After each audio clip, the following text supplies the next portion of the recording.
sudah belajar tentang data validation dengan allow-nya whole number yang ini ya. Di video sebelumnya kita sudah pelajari semuanya ini. Nah, sekarang kita di video ini kita akan belajar tentang data validation menggunakan allow-nya desimal. Seperti apa penggunaannya? Simak terus videonya.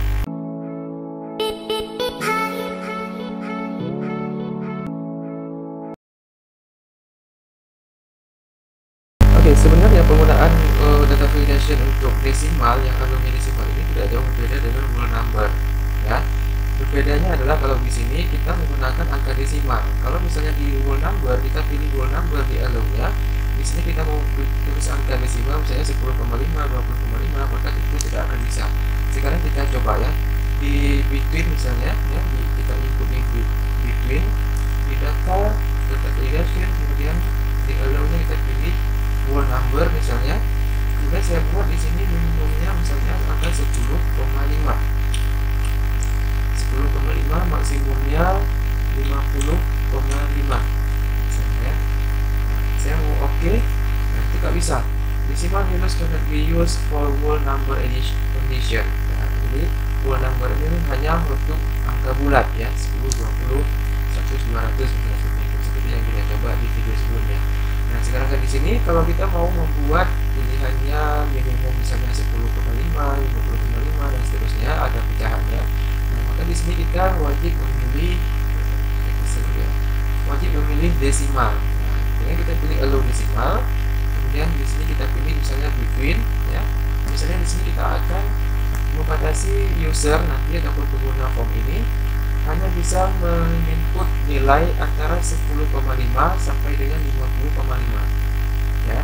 Di luar dari ring yang kita sediakan ini dia akan ditolak. Kita coba ya, berikan misalnya saya buat di sini 10,6 misalnya.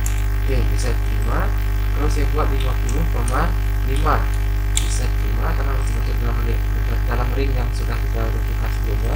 Kalau misalnya saya buat di sini 10 ya, maka ditolak karena 10 tidak masuk ke dalam ring 10,5 sampai 50,5. Kalau saya buat di sini misalnya 9,5 juga akan ditolak karena berada di luar ring yang sudah kita tentukan. Kalau saya buat di sini misalnya 50,6 misalnya di atas ya, itu dari ring yang kita sediakan tadi juga akan ditolak. Jadi di sini wajib kita membuat ataupun menginput nilai di dalam ring antara 10,5 sampai dengan 50,5, misalnya 20,5 kita bisa diterima. Oke, berikutnya dengan not between. Not between ini seperti yang sudah kita pelajari juga di whole number sebelumnya ya. Kita pilih di sini desimal, kemudian di sini not between. Kalau not between berarti kita mengharuskan user nanti menginput di sini angka di luar dari ringnya. Kembalikan dari between ya. Kalau between nanti harus diinput data yang di dalam ring yang sebenarnya diinputkan di sini. Sementara kalau not between harus berada di luar ring. Misalnya di sini saya buat 10,5, kemudian di sini 50,5. Nah, maka nilai yang harus diinput di sini adalah nilai di luar dari ini, di bawah 10,5 dan di atas 50,5. Ya, kita coba sekarang. Saya input misalnya nilai 2,5. Nah, masih bisa karena di luar ring tadi. Kalau saya buat nilai di 10,6, kita sudah masuk dalam ring tadi kan, tadinya kan dimulai dari 10,5. Enter, maka akan muncul notifikasi bahwa nilainya ditolak. Kalau misalnya saya buat 50,4 misalnya ya, sementara tadi ringnya 10,5 sampai dengan 50,5. 50,4 berarti masih masuk ke dalam ring, seharusnya ini akan ditolak ya, oke, dia akan menolak karena masih masuk ke dalam ring. Kalau saya ikut di sini misalnya 60,5 maka bisa diterima. Kalau saya buat 50,6 itu di luar ya, di luar dari ring yang kita sediakan tadi sampai maksimalnya 50,5. Nah, oke, bisa. Oke, sekarang kita lanjutkan dengan equal to. Equal to ini sama dengan ya. Kita buat dulu di sini ini desimal, kemudian equal to. Nah, berarti kita mewajibkan angka di sini adalah angka yang sama dengan kita tuliskan di value ini. Misalnya saya buat di sini 25,5 misalnya. Maka di sini 25,5 diwajibkan kepada user untuk menginput angka yang sama 25,5. Kalau di sini dia input 25,6, maka akan ditolak. Kalau dia input 25 aja, tidak akan ditolak. Kalau di sini dia input angka selain 25,5, maka akan ditolak semuanya. Di sini wajib angka 25,5 karena harus angka yang sama dengan yang kita isi di value ini. Oke. Berikutnya di not equal to. Not equal to ini berarti kebalikan dari equal to. Jadi di sini tidak sama dengan.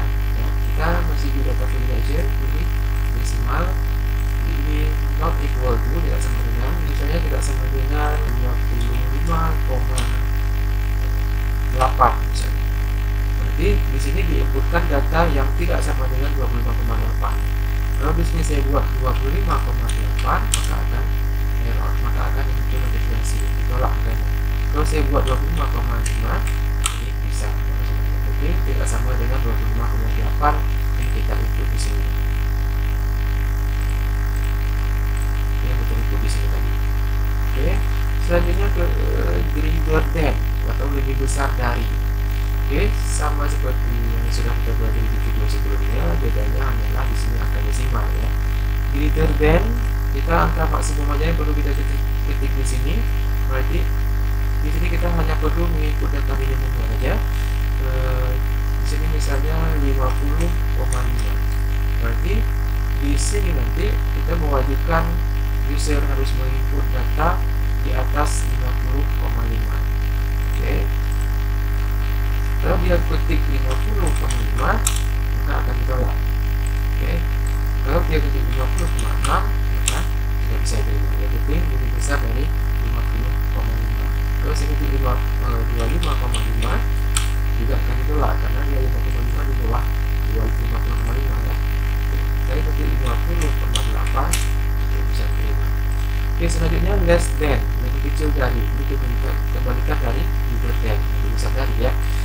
Oke, kita klik dulu di sini, kemudian data validation, kita pilih desimal, kemudian less than.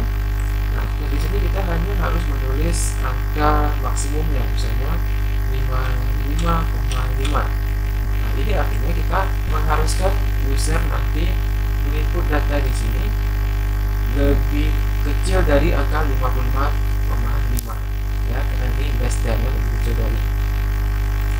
Coba kalau saya ketik 55,5 di sini, kita akan ditolak karena lebih sama ya dengan angka yang kita buat. Kalau saya ketik 12,5, nah masih bisa karena 12,5 merupakan angka lebih kecil dari 55,5 yang kita tentukan di sini tadi. Oke. Berikutnya greater than equal to, lebih besar sama dengan. Ya, kalau di sini tadi kan lebih besar dari, berarti angka yang kita sebutkan atau yang kita input tidak boleh di input di sini. Sementara kalau lebih besar sama dengan dari, berarti termasuk angka yang kita input. Contohnya di below kita pilih desimal, kemudian di sini kita pilih greater than or equal to. Nah, kemudian nilai minimumnya kita isi misalnya 55,5. Kalau tadi kan kalau 55,5 kita buat, berarti 55,5 ini nggak bisa diinput. Nah, sedangkan kalau lebih besar sama dengan, berarti 55,5 ini masih boleh diinput. Coba ya, oke. Saya buat 55,5, masih bisa diinput. Ya. Kalau saya buat 54,5, nah ini akan ditolak. Karena kenapa? Karena 54,5 merupakan angka yang lebih kecil dari 55,5. Sementara clue yang di sini aturannya adalah harus angka lebih besar dari 55,5 atau 55,5. Ya. Misalnya saya buat 55,6, bisa. Jadi seperti itu. Harus angka yang lebih besar atau sama dengan yang kita buat di sini. Oke, yang terakhir di sini kita juga dengan less than equal to, kebalikan dari greater than equal to. Nah, kita di sini data validation desimal, kita pilih less than equal to. Nah, di sini kita hanya input angka maksimumnya aja, tapi yang di sini kita mengharuskan user menginput angka yang lebih kecil atau sama dengan angka yang kita tentukan di sini. Misalnya saya buat 55,5 di sini. Oke, kalau saya buat di sini 55,5 masih bisa masih bisa karena sama dengan angka yang kita ketikkan di sini tadi. Kalau saya buat di sini 55,6, maka akan ditolak. Kenapa? 55,6 merupakan angka lebih besar dari 55,5. Kalau saya buat di sini 45,5, masih bisa terima karena 45,5 merupakan angka yang lebih kecil daripada 55,5 tadi. Kalau saya buat sini 55,4, juga masih bisa diterima. Oke, demikian pembahasan tentang data validation yang allow-nya desimal. Silahkan dicoba dan silahkan juga teman-teman share video ini ke teman-teman yang lainnya supaya video ini bisa memberikan manfaat bagi banyak orang. Dan jika teman-teman suka dengan video-video yang ada di channel Karata Teknologi, jangan lupa klik tombol subscribe dan juga tombol loncengnya supaya nanti teman-teman akan selalu mendapatkan notifikasi setiap saya mengupdate video-video baru, tutorial-tutorial baru di channel ini. Di video berikutnya kita akan membahas tentang data validation yang allow-nya menggunakan WIS. Nah, ini jauh lebih seru lagi. Maka isi terus channel Karata Teknologi